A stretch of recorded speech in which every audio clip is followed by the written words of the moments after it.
Hello friends, कैसे हो? I hope आप सब ठीक होंगे। चलो आज अपन बात करते हैं पैथोलॉजी के सेकंड टॉपिक की। कल जैसे अपन ने 2 क्लासें तो अपनी हो गई है, अब अपनी तीसरी क्लास है। आज अपन बात करेंगे पैथोलॉजी का, हिस्ट्री ऑफ प्लांट पैथोलॉजी। जो प्लांट पैथोलॉजी होती है उसकी हिस्ट्री क्या होती है, जैसे कि हिस्ट्री के बारे में जो उसका इतिहास होता है ना, अपन उसके बारे में आज बात करेंगे। ठीक है, सबसे पहले मैं बात करती हूँ, वैज्ञानिक आए थे कुछ और उन्होंने कुछ दिए थे पॉइंट्स वगैरह भी, उनके बारे में भी बताया था। तो जैसा कि सबसे पहले 1673 में एक वैज्ञानिक आए थे। ठीक है, 1673 उसके अंदर एक वैज्ञानिक आए थे जिनका नाम था एंटोनी वॉन, जिन्होंने सर्वप्रथम एक छोटा सा सूक्ष्मदर्शी, जिसको माइक्रोस्कोप बोलते हैं अपन, ठीक है ना, एक सूक्ष्मदर्शी की सहायता से जो बोल सेल होती है और वह जीवाणु को है ना देखकर आका उसका वर्णन किया। ठीक है, तो अपन बात करते हैं। सबसे पहले सन 1673 में एक वैज्ञानिक आए थे, ठीक है, जिसका नाम है एंटोनी वॉन।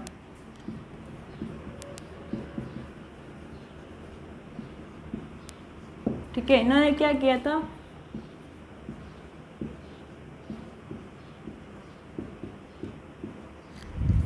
सूक्ष्म जो दर्शी होता है ना उसकी सहायता से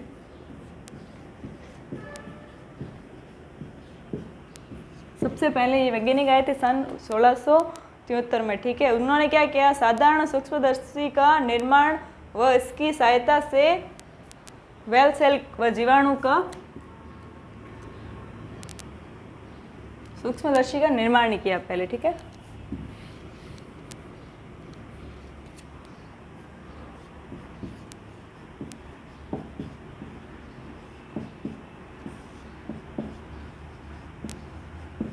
और वो सूक्ष्मदर्शी भी थी कैसी, साधारण सूक्ष्मदर्शी थी। ठीक है, और उसके बाद इन्होंने क्या किया, मतलब सूक्ष्मदर्शी का निर्माण करने के बाद है ना, इसी की सहायता से वॉल सेल व जीवाणु को देखकर आकर, ठीक है ना,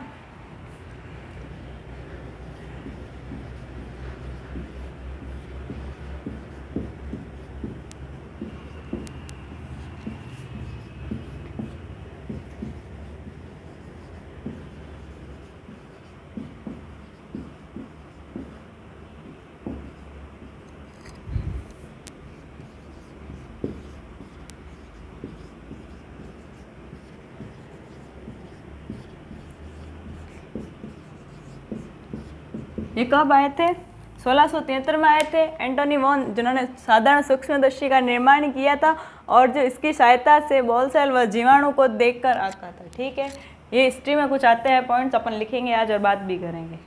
चलो एक बार देख लो इसको।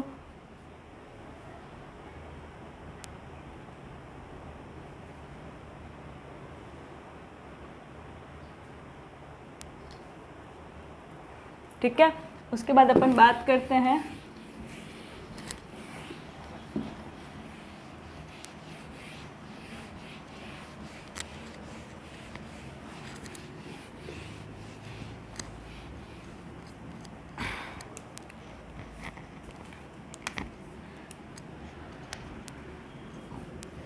उसके बाद दूसरा पॉइंट अपने लिखे था 1748 के अंदर।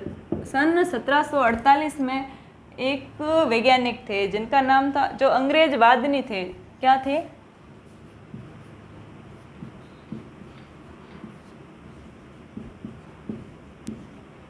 एक अंग्रेजवादी थे। सन 1748 में एक अंग्रेजवादी थे इन्होंने, और प्रकृति वैज्ञानिक निर्धन ने, जो एक प्राकृतिक वैज्ञानिक थे,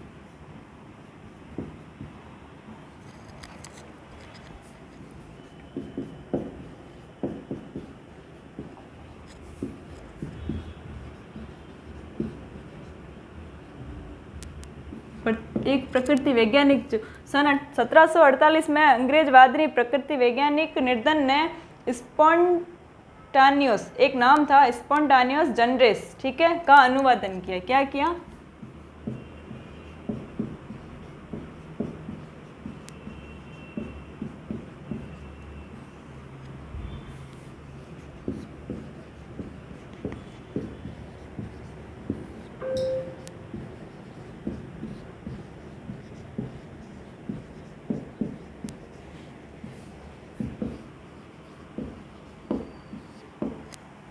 ठीक है। उसके बाद पहले तो 1673 में मैंने आपको बताया, उसके बाद 1748 में एक अंग्रेज आदमी थे, प्रकृति वैज्ञानिक थे, निर्धन नाम था उनका, जिन्होंने स्पॉन्टेनियस और व जनरेशन का अनुवादन किया था। ठीक है दोस्तों। उसके बाद अपन बात करते हैं तीसरे पॉइंट की, एक बार आप इसे भी देख लो।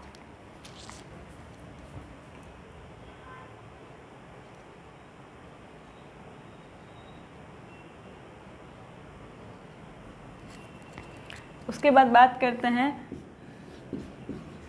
18वीं सदी में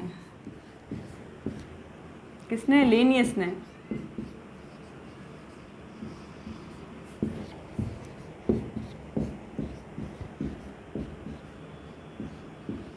सत्रह सौ 7 से लेके 1778 तक, 18वीं सदी में लीनियस ने 1707 से लेके 1778 तक लैटिन दिनम पद्धति का निर्माण किया। क्या किया?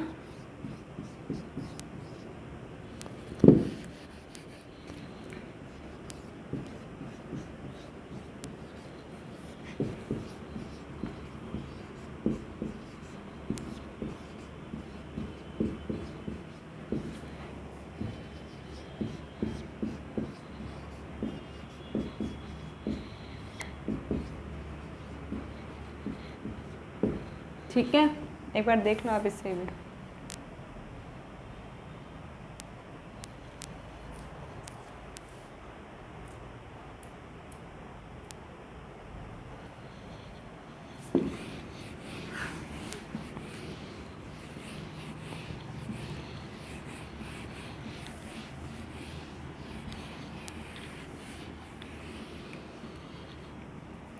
चलो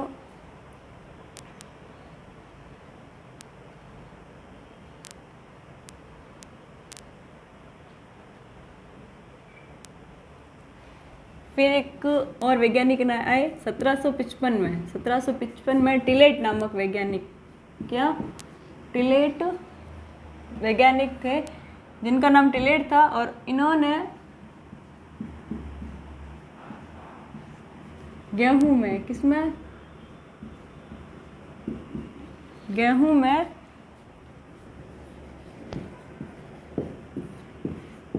कंडवा रोग के बारे में बताया।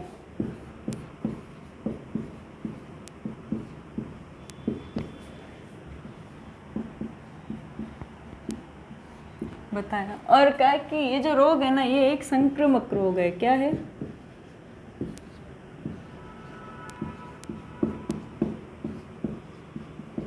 ठीक है, ये 1755 में दिया था, ये दिया था 18वीं शताब्दी के 1707 से लेकर 1778 तक। ठीक है ना, एक बार ऐसे भी देख लो और भी आगे बात करते हैं।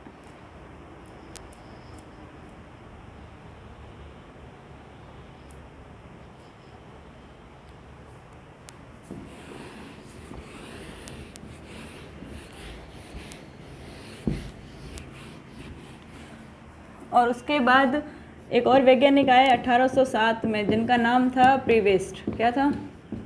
प्रीवेस्ट, जिन्होंने क्या किया, जिन्होंने यह सिद्ध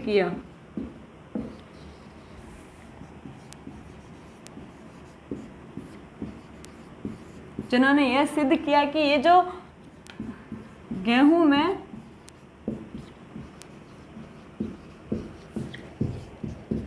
कंडवा रोग है, यह एक संक्रामक रोग नहीं है, यह एक कवक के द्वारा होता है। ठीक है ना, रोग है यह कवक के द्वारा होता है।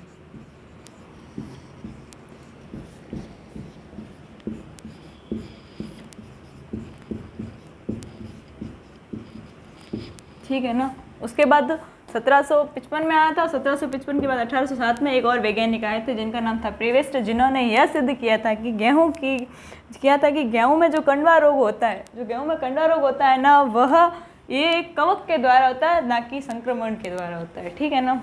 चलो एक बार ये भी देख लो, अपन आगे बात करते हैं।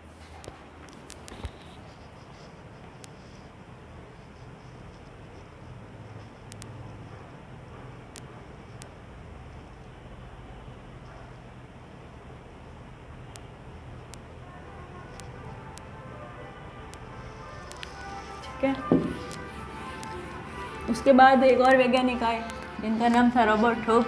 और इनको तो आप अच्छे से पहले से जानते होंगे, बहुत अच्छे से जानते होंगे रॉबर्ट हुक को। चलो, उन रॉबर्ट हुक आए थे सब 1820 के अंदर, ठीक है ना।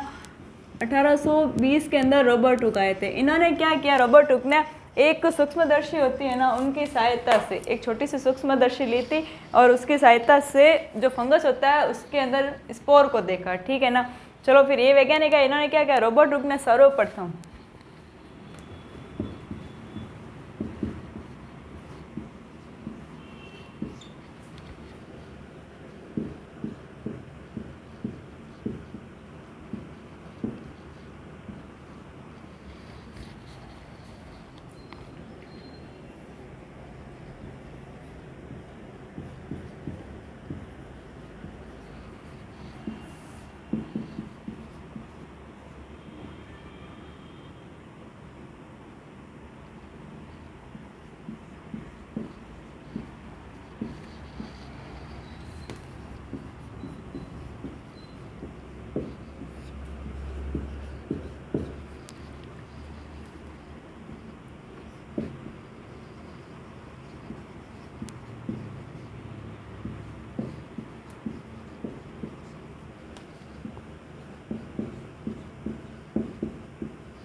ठीक है।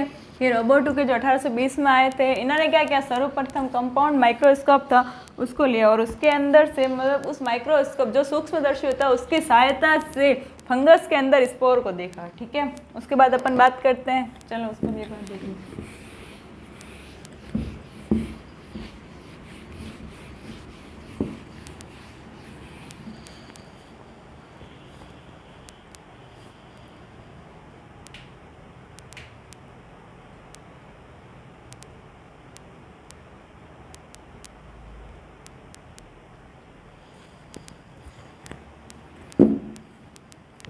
ठीक है, फिर सन 1858 में, ठीक है, 1820 के अंदर रॉबर्ट हुक आए, उसके बाद 1858 में पादप रोग विज्ञान पे एक बुक लिखी गई।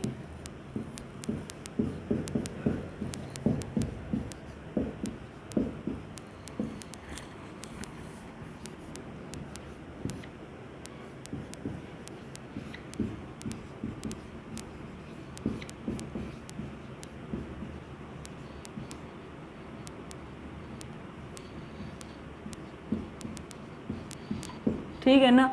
1858 में पादप रोग विज्ञान पे एक बुक लिखी गई जिसका नाम था द डिजीज ऑफ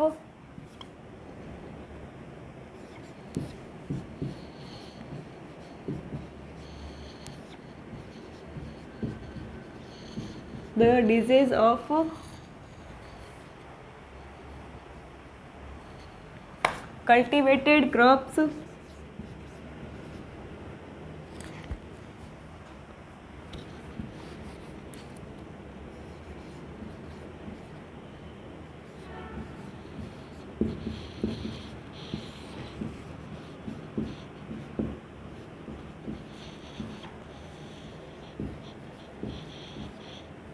देयर, जो एक बुक थी उसका नाम था the disease of cultivated crops, there book के जूलियम कुहन ने, देयर, ठीक है ना। और ये बुक जूलियम किसने,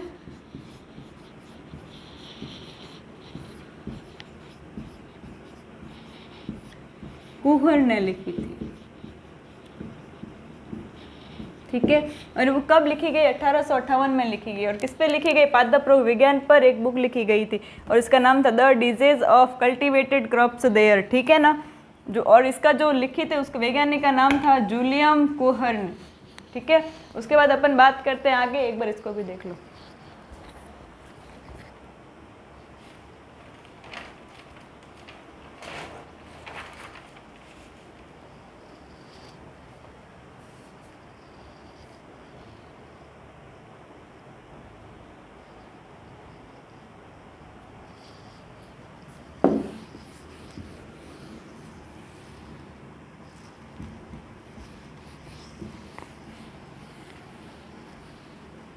उसके बाद एक और वैज्ञानिक आए जिनका नाम था ब्रीकिल्ड, ठीक है ना। उनका नाम क्या था, ब्रीकिल्ड था।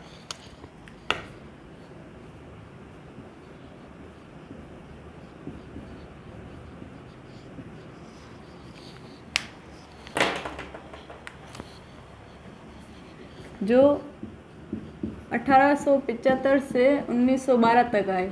और इन्होंने क्या किया, जो ये वैज्ञानिक थे, ब्रिकिल्ड नाम था इनका, 1875 से 1912 तक आए।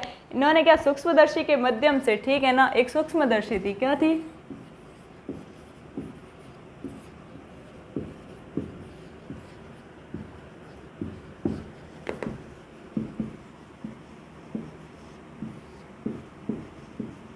सूक्ष्मदर्शी होती ना, उसके माध्यम से इन्होंने क्या किया, एक आर्टिफिशियल कल्चर, क्या बोला,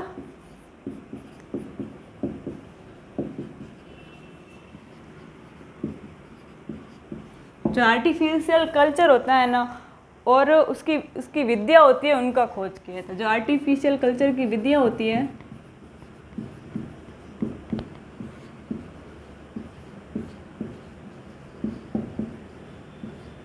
विद्या की खोज की, ठीक है ना।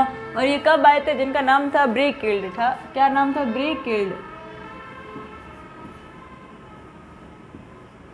ठीक है ना। और ये 1875 से लेके 1912 तक आए थे।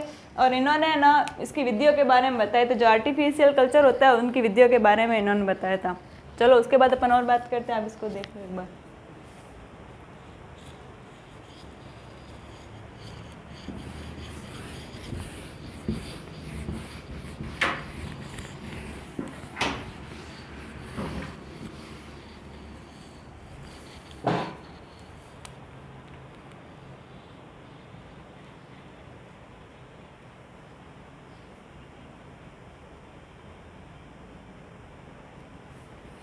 फिर एक 20वीं शताब्दी आई, ठीक है ना।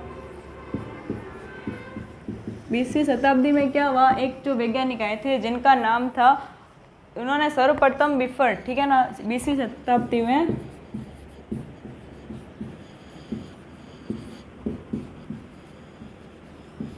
बिफरन वैज्ञानिक थे। इन्होंने क्या किया, 1905 से लेके 1912 तक, ठीक है ना। जो 20वीं शताब्दी में 1905 से लेके 1912 तक इन्होंने बताया कि एक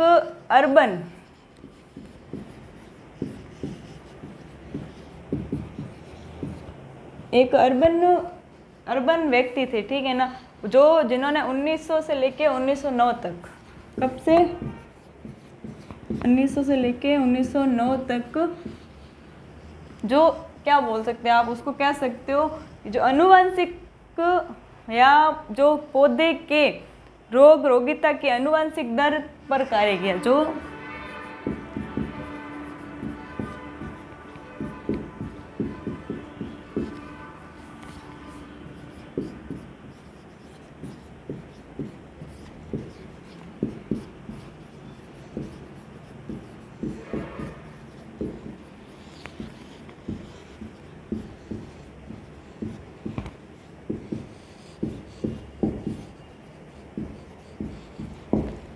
दर पर कार्य किया, ठीक है ना। ये एक अर्बन थे, इन्होंने रोदिता के अनुवांशिक दर पर कार्य किया था।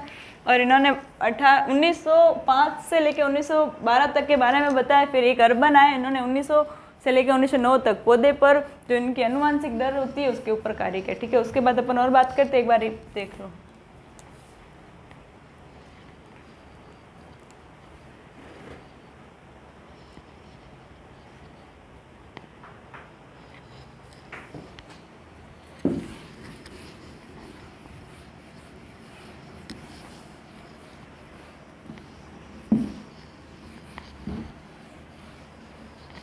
और उसके बाद एक लास्ट में एक वैज्ञानिक आए जिनका नाम था रॉबर्ट कोच। क्या था,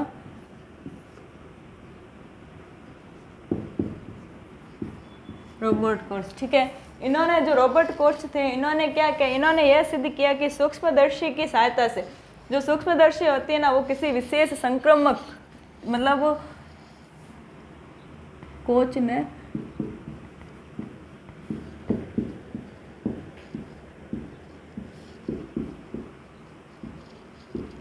यह सिद्ध किया कि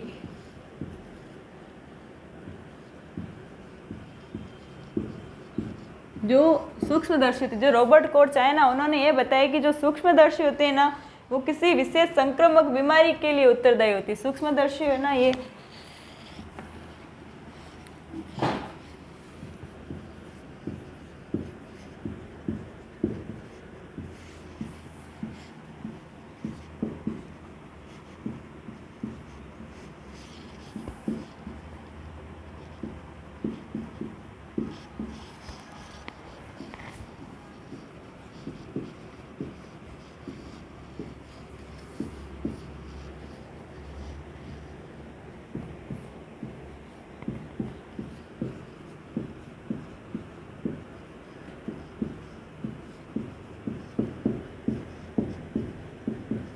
ठीक है। जैसा कि आपने आज अपन ने कुछ हिस्ट्री के बारे में पढ़ा और कौन से सन वगैरह के बारे में भी बताया मैंने आपको, और कुछ 2 शताब्दी भी आई थी, 18वीं शताब्दी और 20वीं शताब्दी आई थी। लास्ट में मैंने आपको बताया कि रॉबर्ट कोर्स ने यह सिद्ध किया कि सूक्ष्मदर्शी की सहायता से किसी विशेष संक्रमक के लिए उत्तरदायी होता है। जो किसी विशेष जो बीमारी होती है ना, संक्रामक बीमारी, उसके लिए सूक्ष्मदर्शी का उपयोग किया जाता है। ठीक है दोस्तों, आज की क्लास अपन यही खत्म करते हैं। क्लास अच्छी लगी हो तो लाइक करें, कमेंट करें, शेयर करें। Okay, best of luck.